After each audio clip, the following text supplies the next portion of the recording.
Hi guys! Magandang araw! At dahil may pa-free coffee kami ngayon guys, syempre, kailangan natin matikman yan.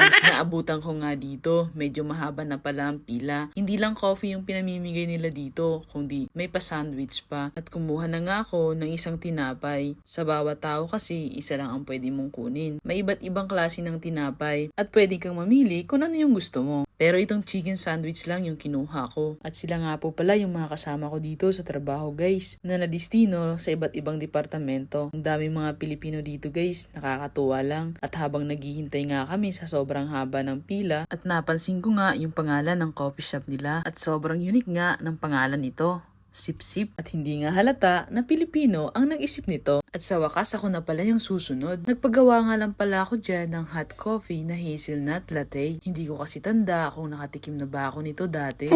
Pero marami ka naman pwedeng pagpilian. At sigurado ako masasarap yung mga gawa nila. Kasi alam mo na, gawang kabayan yan. Medyo nalit na nga ako ng post nito guys. Kasi nga, last week pa itong video na to. Yung may International Coffee Day nung Wednesday. Medyo busy lang kasi kaya di agad ako nakapag-post. Pagkatapos ko nga, dumiretso na agad ako sa opisina para matikman ko na yung coffee nila. Syempre, dahil gutom na, nauna na yung tinapay. At ayun, panalo naman yung coffee ni Kuya. So yun lang guys, hanggang dito na lang muna. Salamat sa panonood. Ingat po kayo.